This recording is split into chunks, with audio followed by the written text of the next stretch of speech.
c'est l'Eucharistie foyer du foyer. Ça veut dire votre foyer. C'est quoi le principe d'unité de votre foyer à vous?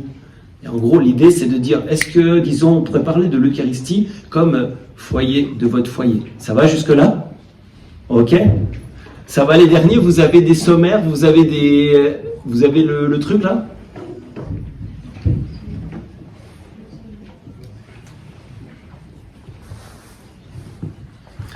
Ok, alors, tout ça pour dire que foyer du foyer, voilà, ça sonne assez bien, on aime bien le jeu de mots, mais bien sûr la question brûlante serait de savoir est-ce que ça va tenir le feu de la réalité? Autrement dit, est-ce qu'on n'est pas en train, on va dire, de mystifier trop une question qui est d'abord assez pratique? L'entente dans le couple, la gestion du foyer, etc. Est-ce que vraiment la vie de piété a quelque chose à voir avec la vie concrète? Est-ce qu'il y a des ponts entre ma pratique sacramentelle et puis ma vie de tous les jours en couple et en famille? Puis c'est vrai que on pourrait simplement penser la chose comme ça, c'est que le mariage c'est d'abord une question d'entente, pas directement une question de foi. Ok, peut-être, bon. Ou alors par exemple on pourrait dire, bien sûr la foi c'est le ciment le plus profond de notre mariage, mais dans le concret c'est pas vraiment ça qui nous lie. Bon. Ou alors, autre objection, on pourrait dire, même si la foi est l'élément principal de notre couple, ça n'a pas directement rapport avec l'Eucharistie. Peut-être. Je rajoute encore une objection ou deux. C'est vrai que dans le temps long de la vie de foi, puis de la vie de couple, on peut un peu, je sais pas comment dire, un peu dériver à être désabusé sur l'efficacité des sacrements. Par exemple, on dira des trucs du style, si l'Eucharistie était une recette de bonheur, notez les mots recette de bonheur, ça se saurait depuis longtemps, puis on est un peu là, faut bien, voilà. Autre objection, et ça va peut-être vous paraître un peu étonnant, mais peut-être que ça nous fait ça au fond, comment dire, l'Eucharistie est une, alors que nous, on est deux, et puis on a l'impression que, finalement, l'aspect relationnel ne serait pas présent dans l'hostie. Je dis bien serait, parce que ça c'est des objections, moi je ne défends pas du tout cette objection-là, bon. Ou alors, dernière objection, on pourra dire, et ça je vous en laisse la pleine liberté, c'est que ce jeune prêtre qui est devant vous connaît rien à la vie de couple. Je dirais vrai et faux, parce que, pour dire, ce topo, dans une certaine analogie, c'est valable aussi pour les prêtres, pour les religieux, simplement parce qu'on parle d'amour. Bon, donc on va partager, moi je vous présente ces trucs, après ça vous débrieferez dans les groupes, et puis après vous faites votre miel avec ce que vous voulez prendre, hein. Et puis s'il y a des trucs, c'est trop long, ou bien c'est trop perché, vous mettez à la poubelle, vous gardez un beau truc, puis voilà, ok? Bon, ça va jusque-là? Si jamais je parle trop vite, n'hésitez pas à me faire des signaux, des bruits d'animaux, je sais pas quoi, mais quelque chose qui, voilà exactement, quelque chose qui me dit, ah oui, oups. Bon, tout ça pour dire, là, j'ai fait plus une intro pour les sceptiques, tout ça, mais je vous propose une deuxième introduction un peu plus réflexive. Parce que pour tous et partout, en fait, l'aspect relationnel de notre vie, au fond, il est vraiment primordial. Et puis, je dirais simplement qu'au milieu de beaucoup de techniques relationnelles, il n'y a qu'à scroller le fil, c'est impressionnant, on cherche à trouver le vrai centre du problème, le fond de la question relationnelle. C'est pas facile, déjà, même intellectuellement, puis aussi, c'est tellement intime. Donc, voilà, c'est un peu notre terrain de jeu. En plus, cet aspect relationnel, par chacun de nous, il est éprouvé dans un certain aspect temporel. Alors, par exemple, on se marie, on a 28 ans, 35 ans, j'en sais rien, mais c'est pour la vie. Et puis, la vie, elle est longue, on évolue beaucoup, chacun a son rythme, on change de perspective aussi, chacun a son rythme, etc., etc. Et en plus, dans cet aspect temporel, on découvre des mécanismes en nous, des événements qui, analogiquement, se reproduisent, et qui dessinent peu à peu le trait fondamental de notre vie relationnelle, avec ses heures, avec ses malheurs. Et c'est vrai que, franchement, c'est un peu galère, parce que la vie relationnelle, elle recouvre tellement de domaines, elle a tellement de noms, que c'est vraiment une jungle, c'est pas facile à débrouiller. Je vous dis quelques noms de la vie relationnelle, en tâchant de partir du plus superficiel au plus profond. Je dirais émotion, puisque d'abord tu as, voilà, ensuite affection, ensuite respect, même amour, puis après on arrive communion. Bon, voilà, on commence un fil comme ça. Mais dans ce trajet, il y a tellement de caricatures, il y a tellement de déviations de l'amour vrai qu'il faut beaucoup dépister. il faut un travail difficile, ardu, pas seulement au niveau intellectuel, aussi au niveau existentiel, comme par exemple, je sais pas moi, un jardinier qui a planté, il se contente pas seulement d'attendre, faut qu'il arrange, faut qu'il arrose, faut qu'il, comment on dit, qu'il éclaircisse, qu'il mette de l'engrais. Je sais pas si je peux faire un appel au secours à Véronique pour avoir quelque chose à boire, s'il vous plaît. Je sais pas si c'est l'effet du stress, mais en tout cas, j'ai la gorge sèche. Bon. Ensuite, autre chose également à introduire dans notre réflexion, bien sûr, les situations difficiles de couple, ou même, disons, des situations, pour ainsi dire, pas réparables, quand on s'est séparé, qu'on a divorcé. Il y a un peu aussi cette question de l'échec, et surtout, disons, l'esprit dans lequel on vit l'échec. Parce que quand tu vis un échec, tu pourrais, au fond, garder quelque part, très au fond, un espèce de soupçon sur toute la vie, selon laquelle l'amour ne connaîtrait pas de réussite. Ou alors que, s'il y a échec, un échec est final. Ou disons qu'il est absolu, qu'il est eschatologique, osons le mot. En plus, le Père Jean-Marie, je peux dire le mot eschatologique. C'est la parousie. C'est la parousie. À part ça, je fais une parenthèse. Tout est parousie, si jamais, puisqu'on est dans les derniers temps. Tout est eschatologie. Mais bon, passons, on en discutera au café, tout ira bien. Merci, Père Jean. Ça veut dire quoi, parousie? Parousie, ça veut dire... Ah ben, attends, je commence par te le dire de la façon un peu qui fait craignos. C'est fin du monde. Mais la fin du monde, elle est décrite dans l'Apocalypse. Et dans l'Apocalypse, on voit l'agneau de Dieu qui est mort, mais qui est victorieux, c'est-à-dire mort et ressuscité. Et tout ça pour dire, et justement ça me permet de dire que si on a des graves turbulences dans la vie, quelle qu'elle soit, eh ben, Dieu nous montre la fin du monde justement dans l'Apocalypse. C'est-à-dire que ces turbulences, eh ben, en fait, le mystère de Pâques, le mystère de Jésus, sa victoire sur toute mort, eh ben, donne la teinte finale, même aux échecs, puisqu'on le verra, Jésus apparaît avec ses plaies glorieuses. Voilà, tout ça pour parler de la parousie. Parousie, eschatologie, fin du monde, apocalypse, c'est tout la même chose. Mais en gros, on est dans ces temps-là, en fait, les choses se christifient. Je sais pas très bien comment dire la chose. Bon, mais vous me faites faire un petit détour, mais on va en reparler, je pense. Également, j'aimerais terminer cette longue introduction. Donc, on est déjà à la 3e partie de l'introduction, c'est pas facile, en donnant 2 défis. Et pardon, c'est pour bien positionner le sujet, parce que sinon, on ne le traite pas correctement. Et donc, voilà 2 défis, comme je les vois. Il y en a un qui concerne l'Eucharistie en tant que sacrement, et l'autre qui concernerait plutôt l'aspect relationnel du couple. Et je vous dirais que si, en repartant de ce week-end, vous auriez avancé dans un ou l'autre de ces 2 défis, voire les 2, eh ben, l'Église aura fait du chemin dans votre cœur, gloire à Dieu. Premier défi, c'est recevoir le sacrement de l'Eucharistie pour ce qu'il est vraiment, c'est-à-dire Jésus. Là, vous voyez, si vous êtes sur les sommaires, on est déjà au premier truc qui a marqué premier défi, ok? Donc tout ça pour dire, je découvre de plus en plus dans le giron chrétien une certaine pensée magique, notamment au sujet des sacrements. Vous savez, c'est ça marche ou ça marche pas. Comme je vous disais tout à l'heure, si c'était une recette de bonheur, ce serait le seul critère de vérité, on va dire une espèce d'efficacité d'ingénieur. C'est pas pour critiquer les ingénieurs, merci Seigneur qu'ils existent, mais cette espèce de vérité d'ingénieur, ce serait le seul critère. Bon, et cette pensée magique se présente comme une certaine chosification de l'Eucharistie. Chosification, c'est prendre Jésus pour un truc, quoi, ou pour une recette, ou pour un plus dans mon couple, par exemple, ou tout ce que vous voulez, mais pas pour quelqu'un. Et le problème de ça, c'est le suivant. C'est que, par exemple, dans la magie, quand vous prenez votre baguette magique, vous dites la formule, je sais pas, je ne connais pas quelques formules, peut-être après ou Tirim Taram Piout, ou bien il y en a d'autres dans le clan Passons.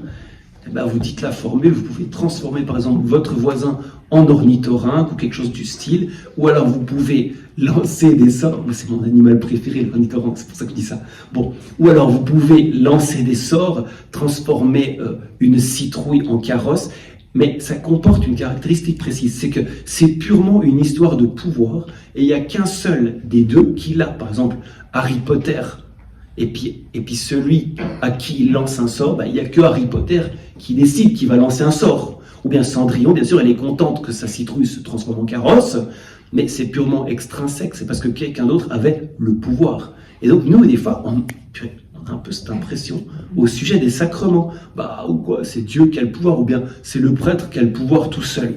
Sauf que le sacrement n'est pas quelque chose, c'est quelqu'un. Et donc, ce quelqu'un, Jésus, il ne va pas, on va dire, blesser votre liberté, il ne va pas faire tirer une tarampiout, il vous laisse vous-même dans votre pouvoir, à savoir l'accueillir ou non, ce qui distingue un sacrement absolument de la magie et de toutes ces déceptions. Et donc, je dirais que simplement, un sacrement est intrinsèquement relationnel, ça veut dire c'est Dieu qui t'adresse à toi. Je reçois quelqu'un, c'est Dieu qui s'adresse à toi. Je reçois quelqu'un, non pas quelque chose.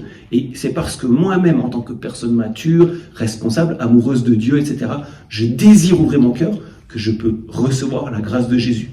Ça signifie que tu peux communier objectivement au corps de Jésus, au sang de Jésus, à la rigueur, pendant 50 ans, sans jamais rien recevoir de Jésus. Tout simplement parce qu'on n'accueille pas vraiment Jésus en vivant envers lui une certaine confiance, un certain abandon. C'est ce qu'on appelle un sacrement objectivement reçu, mais qui n'est pas fructueux. Ce qu'on appelle ça comme ça en théologie sacrement. Passons. Tout ça pour dire que c'est vrai que nous, dans notre lien au sacrement, il y a toujours un truc à sentir puis à étudier. Bien sûr, le coup de la magie, le runtorin, tout ça, bon, c'est un peu stupide, c'est juste pour remettre un peu en forme. Mais c'est pour dire que nous, on pourrait justement avoir cette espèce de conception cachée en disant « ça fonctionne pas, ah, ben c'est peut-être que ça t'appelle à quelque chose de plus profond ou t'as pas encore touché quelque chose de très au fond. » Bon, voilà. Ensuite, deuxième défi que je vous disais, là nous passons au point suivant. Yes, je suis dans ma structure. Eh bien, le sacrement du mariage. Dans le sacrement du mariage, défaire les liens de domination, tisser des liens d'amour, défaire en soi-même les liens de domination. Puis je dis bien en soi-même parce que justement celui ou celle qui est influencé par un esprit de domination, de convoitise, de mettre la main, justement il voudrait commencer par changer l'autre, et puis ça peut être quelque chose de très subtil, par faire en sorte qu'il soit l'autre comme je le désire, qu'il soit exactement moi-même, ou qu'il soit mon propre projet, qu'il soit au service de mes propres perspectives, etc. C'est vrai que par exemple, nous, en communauté, je vois bien un truc, c'est qu'il y a une espèce de passage spirituel. C'est au début, tu arrives en communauté, tu veux changer le monde, et puis à la rigueur, tu voudrais même changer tous tes frères et sœurs, changer le fonctionnement de toute la communauté. Et le jour où le soleil se lève en toi, ou le jour où le soleil a le droit de se lever en toi, tu es d'accord que c'est toi-même le début du changement, puis que c'est toi-même que tu dois commencer à labourer pour que en fait, le changement arrive selon la vérité du changement, c'est-à-dire à partir de ton cœur. C'est toujours ça l'idée. Bon. Donc, je le répète, défaire les liens de convoitise, de domination pour faire place à des liens d'amour. Et puis parfois, justement, le gros truc, c'est que ces liens de domination, ils sont bien cachés sous les mots de l'amour. Par exemple, je sais pas, par exemple, quand quelqu'un fait des reproches permanents à l'autre, puis l'autre se tait. Vous voyez, qui exerce une domination? En fait, c'est pas si simple à discerner, peut-être les deux. C'est pareil, par exemple, quand un parle violemment, l'autre, à la rigueur, il pleure. En fait, ça pourrait également être les deux qui exercent un peu, ou en tout cas, il y a un truc, une espèce de, je sais pas, dire une danse macabre, je sais pas trop comment dire le truc. Mais en tout cas, il y a un truc à délier. Les liens de domination, ils tendent simplement à prendre empire sur l'autre, par des moyens pas uniquement violents, mais aussi sentimentaux, émotionnels, ou simplement des espèces d'attitudes à long terme, comme ça. Par exemple, justement, le mutisme permanent, des trucs comme ça. Par exemple, l'idée, c'est toujours de punir sans frapper. Parce que frapper, ça se voit si je tape, par exemple, mon voisin. Non, tu fais pas. Mais par contre, tu punis sans frapper, c'est plus subtil. Et puis, ça marche aussi. L'attitude de contrôle, elle est dans beaucoup d'attitudes. La pression, c'est souvent plus secondaire que primaire. Par exemple, il y a la question, ma foi, du chantage affectif, qui est quelque chose de beaucoup plus profond que les situations caricaturales dans les séries Netflix. Mais également tout ce qui est un peu victimisation, dans laquelle l'autre est forcément responsable, par exemple, de mes problèmes ou de mes émotions. Ou bien il y a le fait d'acculer l'autre à s'expliquer sans arrêt et sans délai, le fait de mettre une espèce d'ambiance d'urgence permanente, sans que le rythme de l'autre soit respecté. Voilà un peu tous ces trucs. C'est comme quand Ève fait des reproches à Adam, et puis elle rajoute « Et c'est la même chose avec ma belle-mère ». Et Adam répond « Mais Ève, tu n'as pas de belle-mère ». Voilà, c'est pour dire. Mais moi, je vous dis ça par ça, sérieusement, c'est un peu dramatique, parce que, je sais pas quoi, je sais pas ce que dirait le Père Jean, mais on a la vie du couple, quand en tant que prêtre, on la voit dans tous ces, on va dire, puis au début c'est beau, on prépare tout ça, préparation ça reste quand même. Puis après, des fois, après 20 ans ou 25 ans, quand même, c'est vraiment, moi je vous dis ça, quand même avec un peu une larme au cœur. Par exemple, justement, j'avais cet exemple auquel je pensais, c'est pour ça en fait que j'ai un peu rajouté ce passage qui est quand même un petit peu... Un coup, justement, un monsieur, il est venu, il y avait une situation vraiment difficile dans son couple. Et puis, lui, il reprochait vraiment à sa femme un très fort esprit de contrôle, tout ça. C'est elle qui gérait tout, qui décidait de tout, et elle avait déjà planifié leurs vacances 1 an à l'avance. C'est vraiment l'horreur, surtout c'était un mec, c'est l'horreur, quoi. Bon, tout ça pour dire que c'était des personnes qui étaient mariées et qui étaient engagées depuis près de 25 ans dans différentes pastorales chrétiennes. Enfin, c'était des gens très engagés. Et ce monsieur me dit à peu près que finalement il veut la quitter, etc., qu'il a d'ailleurs un peu trouvé une façon de, etc., etc. Et puis effectivement, tous les détails qu'il me citait, ça montrait bien une attitude de sa femme qui était clairement pas faite uniquement d'un amour désintéressé pour lui. Puis du coup, moi, je sais pas, en me disant 2-3 mots, je l'ai engagé un petit peu à essayer de commencer un nouveau chemin à l'intérieur du sacrement du mariage, puis avoir une sorte d'ouverture d'un chemin intérieur, un truc comme ça. Et puis lui, du coup, voyant que je fais ça, il commence tout de suite à me dire comme ça, « Oh, mais de toute façon, c'est pas grave. Je connais l'official du diocèse de Lyon, enfin passons. Je connais l'official, puis il m'a dit qu'il était prêt à faire un chemin de reconnaissance de nullité de mariage avec moi, etc., etc. » En gros, moi je me sentais mal à l'aise, quoi. Puis il était un peu en train de me dire qu'il avait d'autres options que moi, puis que si j'accédais pas à sa demande, il pourrait bien se retourner, mais sans moi. En gros, il était en train de faire du chantage, le gars, quoi. Donc, moi, bien sûr, j'étais un peu étonné, puis je sentais bien qu'il était arrivé avec sa volonté, puis que sa volonté soit faite, quoi, en gros. Parce que vous savez qu'en notre peur, on dit un truc horrible. Que ta volonté soit faite. Non, mais, franchement, si Jésus avait pu inventer d'autres paroles pour notre Père, ça aurait été plus bienveillant, mais c'est l'horreur de dire ça. Là, non, il arrivait, c'était que ma volonté soit faite, voilà. Mais il disait pas comme ça, parce qu'il était poli, il était catholique, il était tout, machin. Et du coup, voyons un peu aussi l'attitude, ça m'a fait réfléchir. Je me suis dit, mais au fond, cette femme, peut-être qu'effectivement, elle a un peu des problèmes de pression, de machin, j'en sais rien. Mais voyons comment lui, je comprenais qu'un peu le truc était des deux côtés. Puis que finalement, ces gens, ils prêchent l'amour à tous, ils pratiquent les sacrements, y compris pour leurs enfants, etc. Ils ont vraiment besoin de passer d'un lien de domination réciproque à un amour qui est vraiment donné. Pardon, je vous dis tout ça, ça commence un peu fort tout ça, mais c'est que vrai qu'on rencontre pas mal de problèmes de couple à midi. Vous connaissez le démon de midi? Ça vous dit quelque chose ou pas? Alors, c'est le plus méchant démon, si jamais. En gros, c'est une idée qui se base sur le psaume 90, c'est « Tu ne craindras pas le fléau qui frappe à midi ». Et donc ça, c'est un truc, ça a été thématisé plutôt par les pères du désert, notamment Évagre le Pontique, Jean Cassien. Et puis, ils ont repris cette image du psaume pour désigner une tentation spécifique qui frappe au milieu du jour, quand la chaleur est écrasante et que le moine est fatigué dans sa cellule. Mais bien sûr, ce milieu du jour, ça signifie aussi le milieu de la vie. Alors le moine, il commence à ne plus voir le sens de sa vie monastique. Les moines parmi nous, bien sûr, on en rigole un peu, mais un petit peu jaune quand même, parce que c'est... Bon voilà, passons. Il voit plus du tout le sens de sa vie monastique. C'est comme si tout le drive du début était parti, tout ça. Et puis il éprouve une lassitude profonde, puis en même temps une sorte d'agitation. Il commence à compenser un peu avec des petits trucs, etc. Puis peu à peu, ces petits trucs deviennent des gros trucs, jusqu'à ce qu'il finalement il se désespère. Il dit mais je suis plus rien d'un moine, etc. Et finalement il se casse.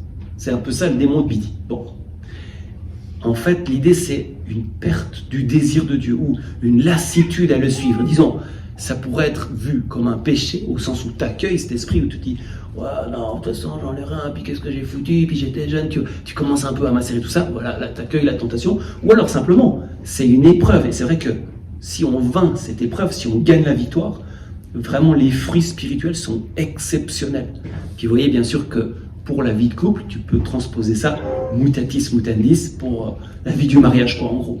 Et puis, c'est vrai que dans la vie de couple, vous serez d'accord avec moi, pour vaincre cette épreuve de midi, puis en fait devenir un couple, se marier en vérité, il suffit plus d'une espérance d'un lendemain radieux, celle qu'on avait au début du mariage, puis tu avais des petits problèmes, on faisait des petits réglages, puis on est jeune, on est flexible, machin, bon. On ne peut plus avoir d'espérance vague du style il changera, on verra bien, les choses vont se calmer. Bah non, là, tu as pris des habitudes, on a vécu, on a pris ses marques, on a un historique, des enfants, des fois en ado, machin, et puis il y a une lourdeur de l'habitude, etc. Et du coup, il y a des choses à défricher courageusement, ou il y a des choses à recommencer. On sent bien que la déclaration du genre ah, je suis comme ça, il faut me prendre tel quel, c'est vrai, c'est ça par un moment, mais c'est trop peu pour l'amour vrai, c'est trop peu pour l'amour vrai. Et en même temps, on ne peut plus simplement repartir sur une base sommaire. On a besoin d'un équipement plus profond. Et voilà où j'en arrive, c'est la fin de l'introduction, je précise. J'aimerais vous présenter l'Eucharistie comme la grâce du milieu de vie, c'est-à-dire la moitié de la vie, ok? Ok. Quelques-uns qui font des yeux de poisson frit, mais voilà. Non, parce qu'on a besoin d'une grâce, on va dire, profonde pour devenir un couple. C'est quelque chose d'incroyable. Bon, alors, qu'est-ce que l'Eucharistie? Et j'aimerais bien sûr passer un peu les aspects connus de l'Eucharistie et surtout pas vous faire un catéchisme de base que vous connaissez certainement déjà parce que, bon, on va pas faire dans les poncifs, quoi. Mais j'aimerais essayer de faire quelques méditations eucharistiques pour donner quelques aspects qui puissent bénir, qui puissent inspirer ou renouveler la vie conjugale. Mais d'abord, avant tout, je vous rappelle juste que Vatican II a parlé ainsi de l'Eucharistie. L'Eucharistie est la source et le sommet de toute la vie chrétienne. L'Eucharistie est la source et le sommet de toute la vie chrétienne. Donc, si on parle de toute la vie chrétienne, bien sûr, on parle certainement de la vie du mariage, de la vie du couple. Donc, l'Eucharistie est au deux bouts de la chaîne. À la fois, c'est la source de la vie du couple, et puis en même temps, c'est le sommet de la vie du couple. Alors, allez comprendre ce truc-là. C'est vraiment un grand mystère que le mariage annonce, préfigure, signifie les épousailles fondamentales qui sont celles de Dieu et de son peuple, de Jésus et de l'Église, du Sauveur et de l'âme. Enfin, vous transposez ça à tous les cercles. Et je dirais que ce serait un peu ça l'esprit dans lequel on aborde ces questions de couple. Ben justement, je vais parler d'eschatologie et de parousie, courage. C'est que le catéchisme de l'Église catholique dit un truc sur votre couple. Vous allez en prendre connaissance, en substance, que le mariage est l'union de l'homme et d'une femme, d'un homme et d'une femme, en vue de manifester l'eschatologie, c'est-à-dire en vue de commencer à montrer qu'est-ce que c'est la parfaite union de Jésus et de son Église. C'est incroyable, non? Bon.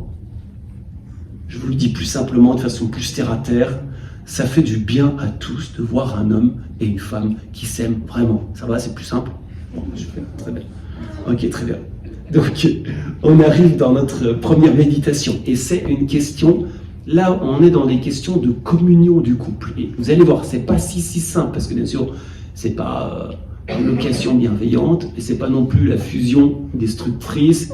Qu'est-ce qu'une communion? Et est-ce que justement la communion eucharistique n'est pas ce qui, en fait, donne la mouture pour une communion de couple? Bon, tout d'abord, j'aimerais dire ça comme ça, je commence de façon un petit peu, on va dire, perchée, mais je sens que vous allez voir de quoi je veux parler. C'est que, d'une façon générale, il faut trouver une espèce de source, ou bien de matrice, aux plusieurs ensembles. Parce que, au sens où, par exemple, être soi-même, bah, c'est une évidence, ça va.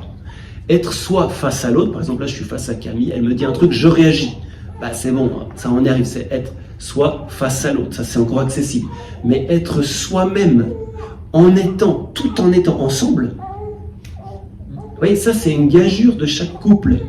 Et donc, en examinant nos relations, souvent on est bien dérouté en tâchant de répondre à la question, face à cet autre qui est ma femme ou qui est mon mari, suis-je moi-même avec l'autre, ou suis-je une réaction à l'autre?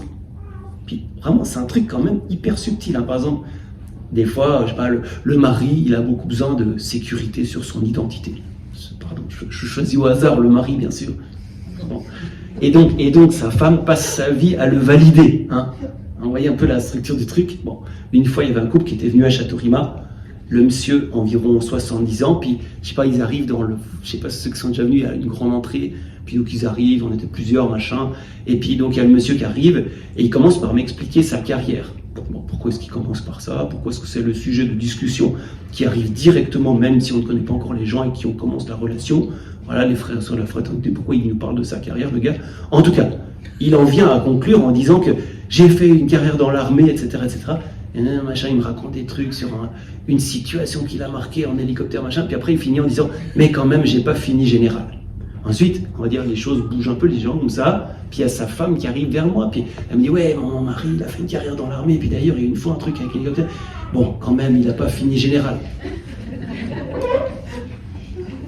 Là, on dirait que le mari est dans une position où il a besoin d'être validé, puis jusqu'à un certain point, c'est très légitime. D'ailleurs, je suis bien placé pour en savoir, excusez-moi. Hein. Mais attention, ici, sa femme n'est que réaction à ce besoin d'être validé. Ça, c'est une situation qui pourrait évoluer, qui pourrait être transfigurée. C'est pas une situation qui est finie, c'est pas bon. Ou alors, je vous donne un autre exemple. Par exemple, vous avez la femme très gentille, très paisible, pas quelqu'un, on va dire, d'offensif dans la relation. Par contre, dès qu'on touche à son mari, alors là, sa personnalité se transforme et elle devient, disons, énergique.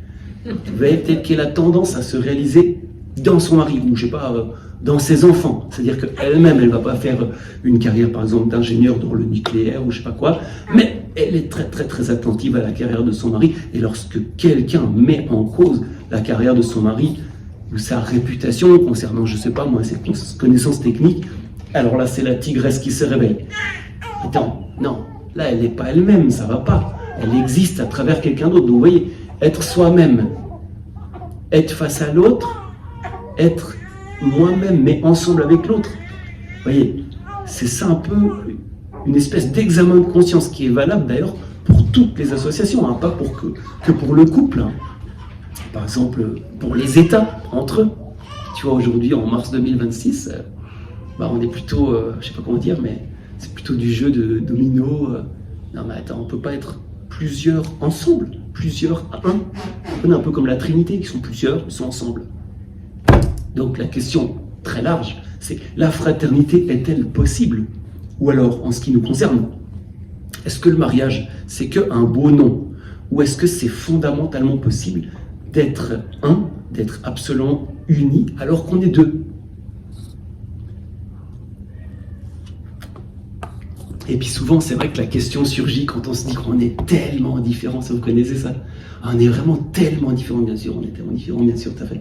Mais là, ça va encore. Mais par contre, par exemple, quand ça arrive, quand c'est la question unique et brûlante de la vie de couple, que ça ne semble plus possible d'être ensemble, alors là, ça devient quelque chose, quoi.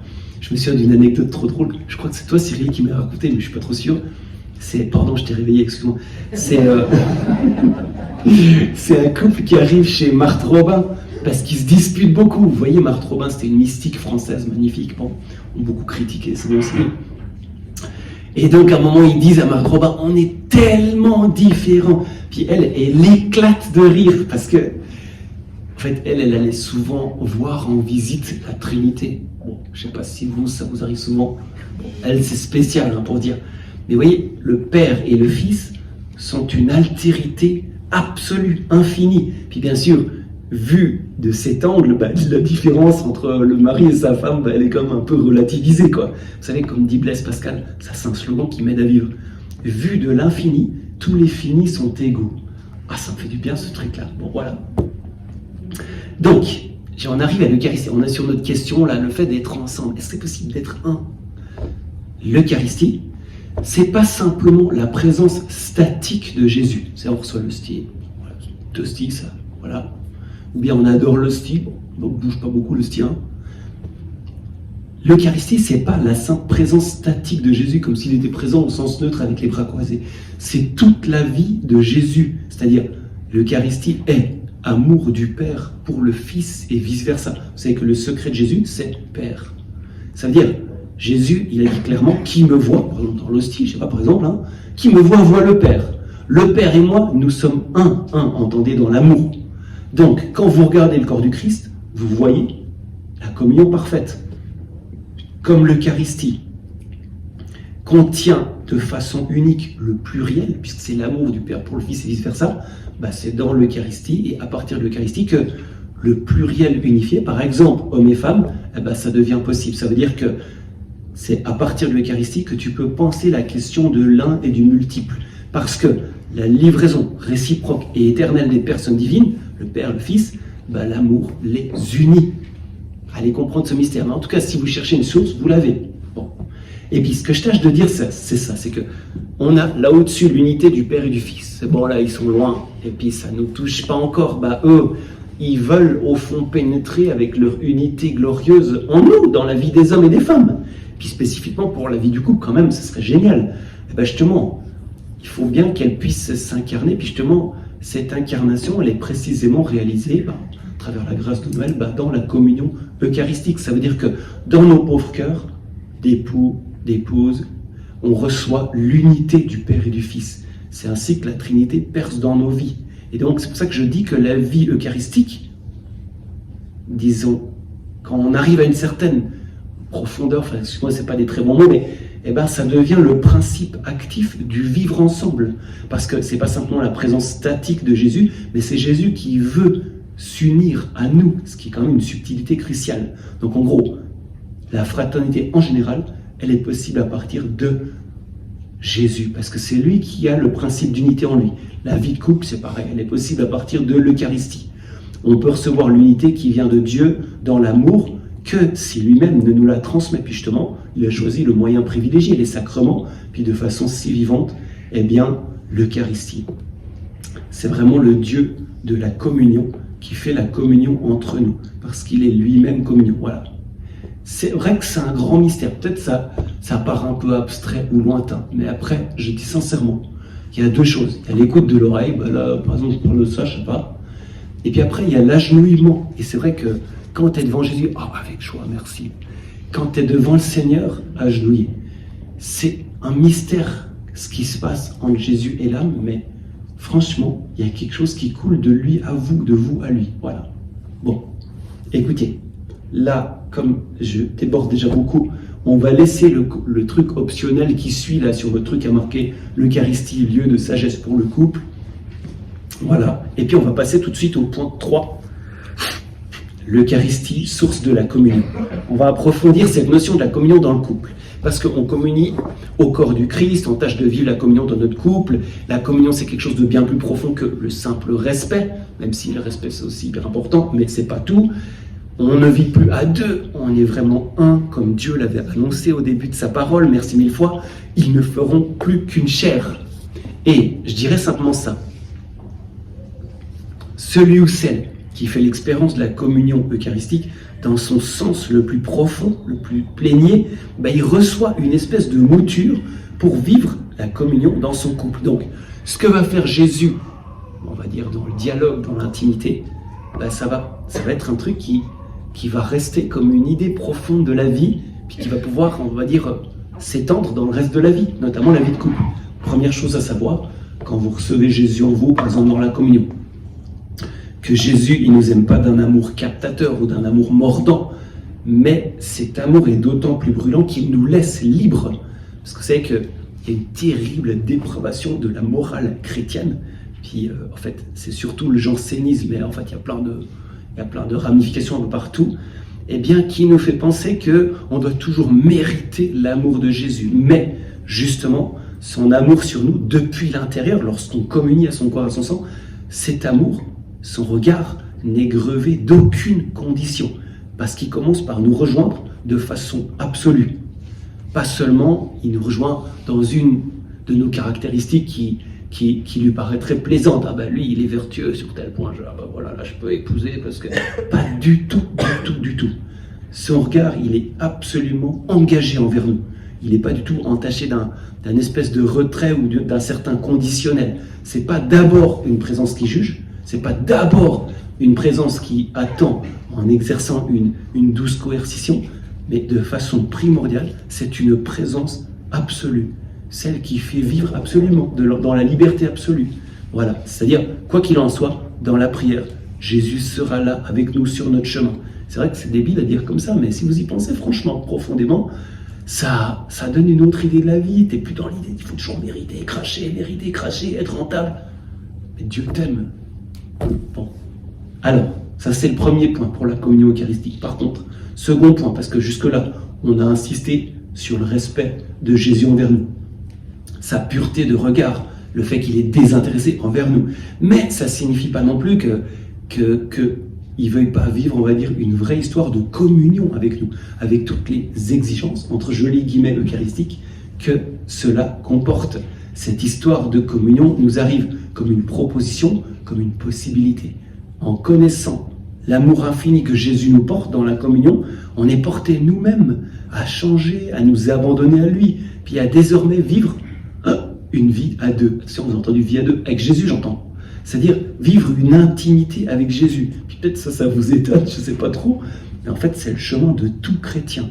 Notre perception de la vie, elle change, elle se dualise d'une certaine façon. Alors que tout à l'heure, peut-être on était solitaire, peut-être à la rigueur, pour faire une décision, on applique la raison comme ça. Bon, en fait, la vie est une danse, quoi. La vie, disons qu'elle se moralise au sens le plus excellent. Elle est rendue meilleure par le fait qu'on vit avec lui, par le fait qu'on l'invoque, même des fois à tout propos, quoi. Après, bien sûr, faut pas ventriloquer non plus, quoi. C'est-à-dire s'imaginer que Jésus nous dit des paroles comme ça, mais en même temps, on sent bien quand on l'invoque, je sais pas, c'est différent. Je sais pas, en tout cas, déjà, il y a une paix. Enfin, je sais pas comment dire le truc, quoi. C'est sûr que le claquement de doigts, ça n'existe pas dans la vie de foi, mais quand même, tu l'invoques, c'est une vraie prière, puis il est vraiment là. Bon, je dirais pour prendre une image que notre vie, quand tu commences cette intimité avec Jésus, elle prend la forme d'une certaine danse. Bien sûr, c'est le Seigneur qui dirige la danse, tout ça, mais le poids des deux, il compte, vous voyez. Pour réaliser des figures, par exemple dans le rock, pour proposer une beauté, c'est le poids des deux qui fait le truc. Il y en a un qui dirige, mais c'est quand même à deux que, voilà, c'est un peu quelque chose du style, avec le Seigneur. Et donc, lorsque cette mouture-là de communion est ancrée en nous, ça devient source pour toutes nos autres communions. Et du coup, la vie de couple, elle devient peut-être aussi quelque chose comme plus fluide et en même temps plus excitante, parce que l'autre se sent désormais accueilli dans un sens plus profond, c'est-à-dire comme une grâce qu'il est. L'autre être une grâce. L'amour devient plus intérieur. Le conjoint n'est pas seulement, on va dire, un plus dans ma vie, il devient ma vie, en fait. Comme c'est une nuance, c'est une sacrée nuance, quoi. Bon. J'en profite quand même pour dire un tout petit mot sur la communion, parce qu'il ne faudrait aucunement penser, c'est un peu le truc commun, quoi, que la communion avec Jésus, l'intimité avec Jésus, que ça exclut les autres amours. Par exemple, si un type devient religieux, c'est pas parce qu'il aime personne sauf Jésus, c'est pas du tout ça. Vous savez, c'est comme Charles de Foucault qui voulait devenir frère universel. C'est un nom d'église comme un autre. Moi, j'aime, disons, exclusivement Jésus pour aimer universellement. Enfin, voilà, vous voyez un peu le truc. En fait, c'est que souvent, on a l'impression que ça exclut l'amour pour les gens. Puis c'est vrai que c'est une conception matérielle. Par exemple, si je pousse ce verre, je pousse la clé, en fait, la clé doit bouger. Bon, c'est matériel. Mais dans les termes du royaume des cieux, c'est pas comme ça qu'il en est. Une communion, ça devient toujours une base vivante pour une autre communion. C'est-à-dire, plus tu es en communion avec Jésus, plus tu es en communion avec les autres. Par exemple, la Trinité, si je prends un exemple qui vit cet amour parfait, de façon éternelle, etc. En fait, c'est fou parce qu'ils vivaient un amour parfait, éternel, infini. Qu'est-ce qu'ils ont fait? Le partager. C'est trop bizarre, quoi. Si t'es bien dans ton appart avec je sais pas comment dire, pourquoi tu vas sortir, quoi. Non, justement, c'est un amour parfait, justement, il tend à se partager. Puis c'est pareil, notre communion avec le Seigneur, elle a tendance à se déverser, quoi. Je vous cite Henri Caffarel. Vous savez, il a fait... Comment ça s'appelle déjà? Les équipes Notre-Dame. Ouais, c'est les équipes Notre-Dame. C'est un grand prêcheur pour couple. Donc, mais alors, c'est dans le style de l'époque. Bon, mari et femme, vous qui mangez la chair du Christ et qui buvez son sang, qui vivez en votre âme et en votre corps de la vie du Christ, qui demeurez en lui et lui en vous, comment ne vous aimeriez-vous pas d'un amour tout différent de celui des autres hommes, d'un amour ressuscité? Ça, c'est génial, ça. Bien sûr, on s'aime tous, c'est bon. Ouais, mais tu m'aimes d'un amour ressuscité? Ah, purée, là, t'as la nuance, là. Pouvez-vous vous regarder l'un l'autre, mettre en commun vos peines et vos joies, vous donner l'un à l'autre de tout votre cœur et de tout votre corps, vous entraider à longueur de route, sans avoir le sentiment que vous vivez là un très grand mystère? J'aime bien, ça replace bien dans la mystique du sacrement du mariage. Bon. Encore un point d'attention sur cette notion de communion, comme je vous disais tout à l'heure. Ce n'est pas du tout la fusion. On va aucunement se fondre les uns dans les autres en perdant notre substance personnelle. C'est toute l'idée du New Age, vous savez, avec le grand tout. Le problème du grand tout, ça sonne très bien, franchement. Tu vois, quand tu réfléchis 2 secondes, c'est quand même sympathique, mais tu réfléchis plus que 2 secondes, tu dis, mais au fond, je ne suis pas moi-même. Non, ça va pas, c'est pas bon. Ok. Dans la communion, les 2 volontés demeurent intactes, mais elles sont orientées par amour dans la même direction. Dans le Christ auquel on communie nous, il y a deux volontés. Vous savez qu'il y a la volonté divine, la volonté humaine. Mais la volonté divine ne phagocyte pas la volonté humaine. Elles sont en interaction, disons en concurrence, plutôt qu'en concurrence. Okay, bon, bien sûr pour nous, c'est pas le claquement de doigts pour faire la communion parfaite, parce que Rome s'est pas faite en un jour, bien sûr. La communion ne se fait pas sans un long chemin profond, qui est également fait de la liberté que se laissent les époux l'un à l'autre. Puis vous voyez, ça c'est aussi un thème entre jeunes couples plus âgés, plus expérimentés, c'est un thème. Puis c'est un thème vraiment de conscience morale, c'est pas du tout si simple, tu vois, où placer le curseur. Combien j'ai ma part de moi et quelle est la part de la communion, pour un peu schématiser le truc. Qu'est-ce qu'on doit décider ensemble et qu'est-ce qui nous appartient à chacun personnellement? Pas du tout si simple, à cause des choses évidentes, comme par exemple le fait que chacun est responsable de sa propre vie spirituelle.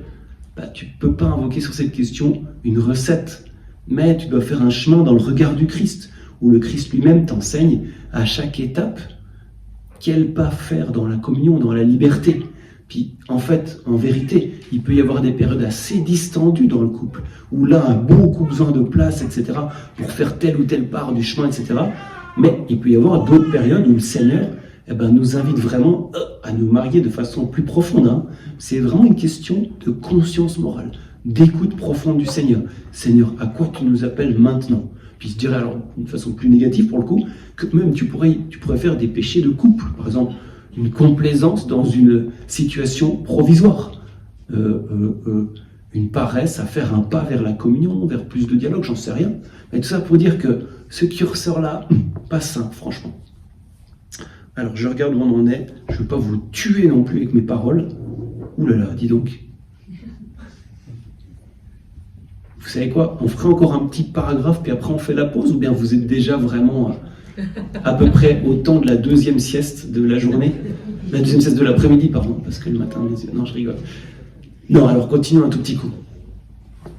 Donc, on va continuer dans le sens de l'amour, c'est-à-dire contre cette fusion. Parce que vous savez que l'amour vrai suppose une altérité vraie, une altérité assumée. Et donc là, j'en arrive au point, l'Eucharistie, lieu de l'autre absolu. Ça va, vous y êtes? L'altérité. Et je commencerai comme ceci, d'une façon un peu choquante, c'est que le premier jour de notre vie authentiquement spirituelle, c'est lorsque Jésus nous dit non pour la première fois. Disons qu'à ce jour-là, il y a comme une sortie de la fusion. On se rend compte que Jésus lui-même a vraiment une personnalité à part entière qui ne correspond pas absolument à mes désirs. Et c'est vrai qu'un certain réveil dans la vie du mariage, c'est lorsque l'autre nous dit non, ou alors lorsqu'il entre dans une espèce de désaccord avec nous, je sais pas quoi. Et puis, c'est pas question de savoir qui a raison ou non, parce que bien sûr, les désaccords, c'est une réalité de la vie de couple, c'est simplement une conséquence de l'altérité. Mais déjà, on essaie là de constater un fait vraiment qui est vraiment hyper profond, mais alors vraiment la banalité totale. Des fois, la banalité, c'est que l'autre est un autre. C'est horrible ce que je vous dis vraiment. Mais par contre, je connais tellement de gens qui ont fait une expérience très simple, c'est qu'ils voyaient tout à partir d'eux-mêmes, à tel point que les autres étaient un peu moi, mais un jour, leur apparaît d'une façon assez crue, d'une façon aiguë, combien l'autre est vraiment autre, quoi. Puis c'est un passage qui peut des fois se révéler douloureux, mais c'est un passage qui, en réalité, peut fonder l'amour vrai, l'amour de plus en plus vrai. Je le répète, pas d'amour sans altérité. Ouais. À propos d'une personne qui voit tout à partir de soi, j'ai une bonne blague qu'un accueilli m'a racontée. Il a vraiment un bon sens métaphysique. Je sais pas si je l'ai déjà raconté, mais je sais plus ce que je dis. Bon. C'est mais je sais pas pourquoi on dit une blonde, quoi. Pardon. Non mais, vous auriez pas un bon euphémisme pour dire une blonde, je sais pas quoi. Attends, comment est-ce qu'on pourrait dire un blond. Ah oui, bonne idée, je pourrais dire avec un blond. Exactement, d'accord. Donc, c'est un blond qui est au bord d'un fleuve, puis il y a un autre blond qui est de l'autre côté du fleuve. Puis alors le premier blond dit « Excusez-moi, monsieur, vous pourriez pas me dire comment on peut arriver de l'autre côté du fleuve ?» Puis l'autre blond, qui est de l'autre côté du fleuve, répond « Mais vous êtes déjà de l'autre côté du fleuve !»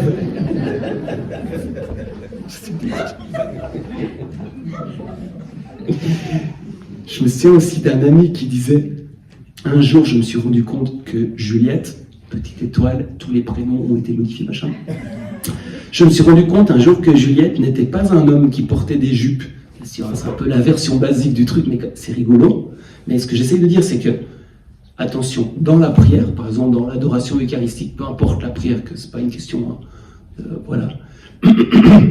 Mais dans la prière apparaît peu à peu l'autre, et l'autre fondamental.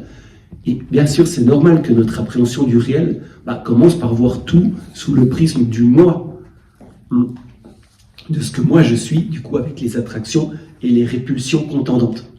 Mais quand tu adores Jésus, eh bien, tu es dévoilé avec une certaine douceur, ce qui n'est pas toi du tout, pas toi du tout. Par exemple, je vous le dirais comme ça, la passion et la résurrection de Jésus, qu'on contemple dans l'hostie, hein, dans la prière, elles nous paraissent peut-être au début étrangères, mais pourtant elles nous révèlent à nous-mêmes par une espèce de contraste divin, un contraste absolu. Je ne sais pas si ça vous fait cet effet-là, mais le mystère de la foi, tu sais, des fois ça te semble extérieur à toi. Enfin, la passion de Jésus, toute cette histoire, ensuite la question de la résurrection, ça paraît quand même lointain dans notre vie, on a peine à s'identifier directement, immédiatement. Et pourtant, on sait que la foi nous le dit, credo in unum deum, machin chose, tout ça, c'est la foi qui nous le dit ça, c'est Dieu qui se révèle comme ça. Ça paraît si lointain au premier abord. Mais plus tu t'approches, plus même à la rigueur, tu discernerais tes propres traits dans cette histoire-là. Au début, c'est comme une parole, disons ferme, une douce parole mais ferme, c'est Jésus est mort et ressuscité, voilà ta vraie vie.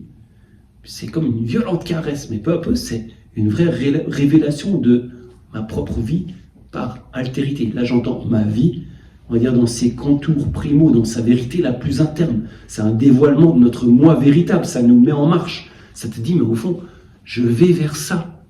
Je ne sais pas comment dire la chose, quoi. En gros, tu vois que Jésus est mort et ressuscité pour toi, et tu sens que c'est aussi le chemin que tu as à faire pour atteindre ta fécondité propre. Et ainsi, l'Eucharistie, c'est un sacrement qui te fait marcher, qui te fait quitter une terre, un culte, pour devenir une fécondité en périphérie. Vous savez, ça ressemble à l'expérience de Adam, lorsque il était seul, vous savez, Adam, l'être humain. Et puis Dieu se dit, il n'est pas bon que l'Adam soit seul. Et donc voilà, il se passe toute cette histoire, et puis il amène l'Adam pour la première fois vers Ève. Et donc, Adam, il voit quelqu'un qui n'est pas du tout lui. Et là, qu'est-ce qu'il fait? Il dit son propre nom pour la première fois. Elle s'appellera Isha, celle-là, parce qu'elle a été tirée de Ish. Ish. Ah ben tiens, je m'appelle Ish. Il ne savait pas. En gros, il ne savait pas qu'il était un... Parce que, en fait, l'altérité lui a révélé qui il est lui-même. Donc voilà. C'est ça que j'essaie de dire, c'est que le dévoilement de l'autre fondamental, celui qu'on vit dans la prière, face au mystère pascal, eucharistique, eh bien ça devient source d'un nouveau dévoilement de la réalité, et spécialement de notre conjoint. C'est-à-dire que son altérité nous apparaît de façon plus aiguë, et nous apparaît en même temps de façon plus aimable. En voyant combien Jésus nous met en mouvement par son mystère pascal, également on est mis en mouvement par notre conjoint, qui signifie cette altérité, et donc cette possibilité d'amour. Et je ne sais pas si vous vous rappelez que Adam, lorsqu'il a vu sa femme, il a fait une espèce de poème, parce que qu'est-ce qui jaillit de cette joie de l'altérité, de cette potentialité d'amour? La poésie. C'est magnifique. Si vous regardez votre femme, ça vous donne envie de faire de la poésie. Voilà, là c'est Adam, Ève. Bon.